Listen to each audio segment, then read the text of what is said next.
Assalamualaikum warahmatullahi wabarakatuh. Salam sejahtera untuk kalian semua yang sudah mengunjungi channel Story Nyata Horor. Jangan lupa diklik dan subscribe agar channel ini bisa berkembang. Kali ini saya akan menceritakan cerita yang berjudul Ditolong Sepasang Jin yang Baik Hati. Cerita ini dari narasumber yang kita sebut saja namanya Mas Eko. Kejadian ini terjadi beberapa tahun yang lalu ketika Mas Eko masih bekerja pada sebuah perusahaan minyak yang berlokasi di Kalimantan. Dan tugas Mas Eko pada saat itu adalah mencari sumber-sumber minyak yang ada baik di dalam dan di luar hutan. Ketika sedang menjalani tugasnya, ada kalanya Mas Eko dan teman-teman yang juga memiliki tugas yang sama akan bertemu dengan binatang-binatang hewan seperti segerombolan orang utan atau juga babi-babi liar, bahkan harimau dan ular yang besar. Terkadang Mas Eko dan temannya pun harus lari terbirit-birit karena melihat binatang-binatang yang terkadang pun juga mengejar mereka semua.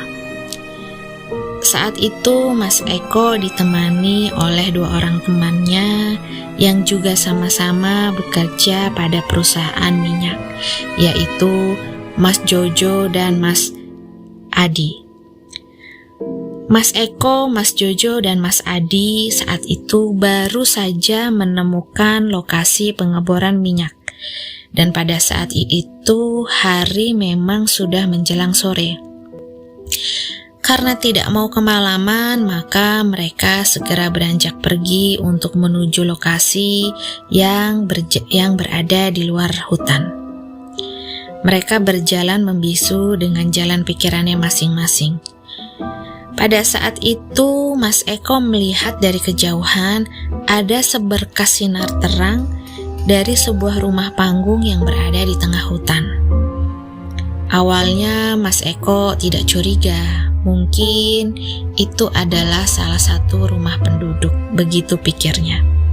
Lalu Mas Eko mengatakan kepada temannya, Mas Jojo dan Mas Adi, "Lihat rumah itu," kata Mas Eko. "Bagaimana jika kita singgah sebentar?"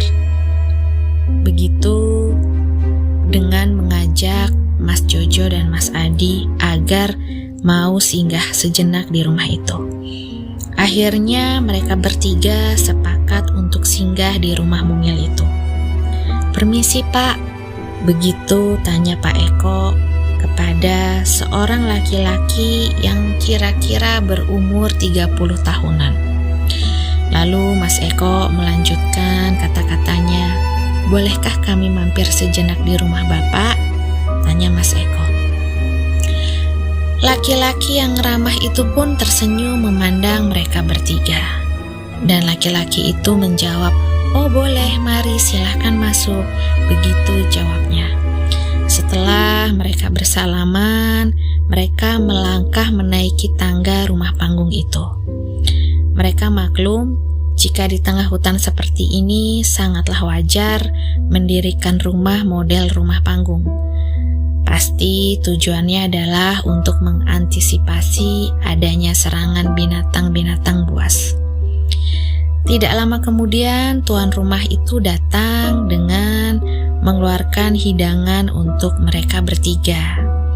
Di situ ada nasi putih dengan lauk ikan goreng serta sayur asam yang lengkap dengan sambal yang pedas. Di situ Mas Eko, Mas Jojo, dan Mas Adi pun sangat senang karena tidak menyangka jika akan disuguhi makanan lezat dan makanan yang memang sebenarnya sudah lama mereka inginkan. Makanan-makanan itu seperti mengingatkan mereka kepada kampung halaman. Setelah dipersilahkan pemilik rumah, maka mereka bertiga pun menyantap hidangan tadi. Alangkah nikmatnya saat makanan itu masuk ke dalam perut mereka.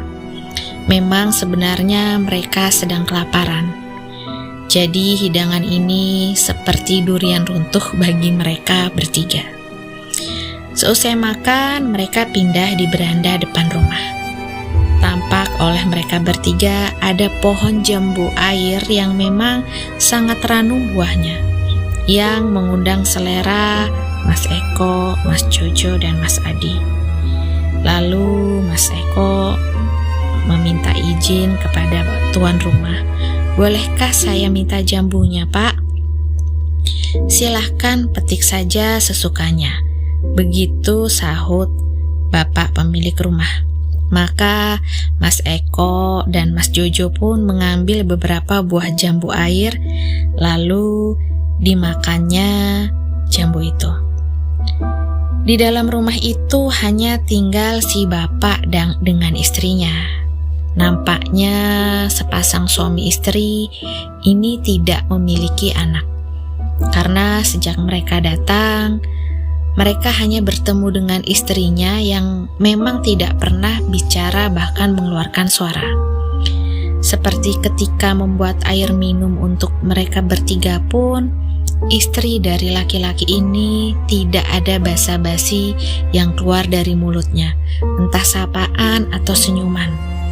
Yang mereka lihat hanya istri dari laki-laki ini memiliki rambut yang terurai panjang hampir menyentuh mata kaki, dengan baju daster panjang yang dikenakannya sehingga tidak terlihat lekuk tubuhnya. Pikir Mas Eko, mungkin istrinya dilarang bicara dengan mereka atau karena malu. Ah, masa bodoh lah, pikir Mas Eko pada saat itu. Sementara itu mereka disuguhi rokok oleh tuan rumah.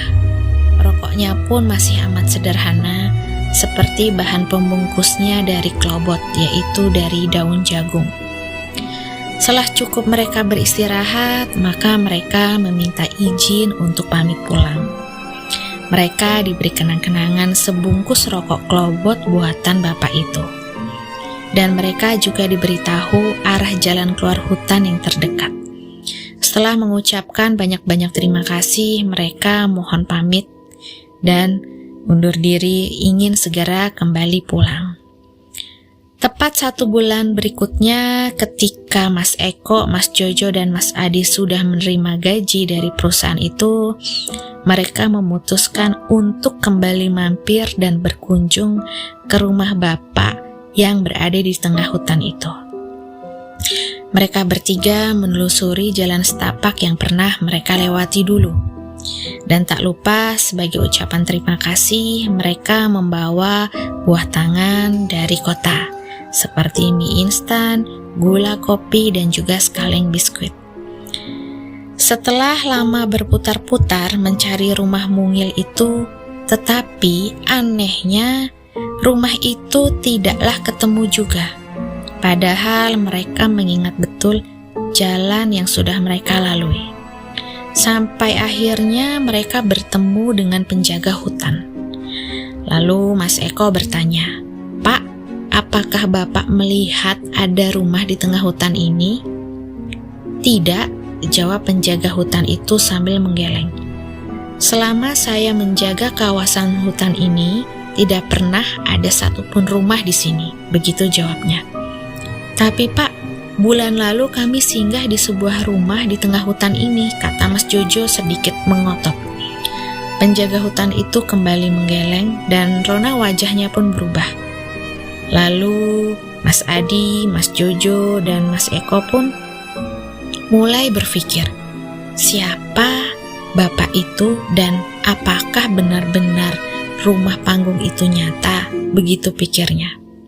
Karena mereka tidak menemukannya dan alhasil mereka berusaha untuk mencerna apa yang terjadi, dan mereka maklum dan menyadari memang terkadang ada hal-hal aneh yang ditemui di dalam hutan belantara seperti ini. Terlebih pada saat kejadian memang menjelang sore mau maghrib. Pergantian antara siang dan malam memang terkadang bisa membuat orang-orang waras seperti melihat kejadian hal-hal yang di luar akal. Pada akhirnya mereka kembalikan kejadian ini kepada Allah Subhanahu wa taala dan masih bersyukur dan berterima kasih karena diberikan keselamatan dan juga ditolong oleh sepasang suami istri ini, meskipun masih misteri siapakah mereka sebenarnya. Semoga cerita ini dapat diambil hikmah dan pembelajarannya. Jangan lupa bersyukur dan menikmati hidup. Terima kasih. Wassalamualaikum warahmatullahi wabarakatuh.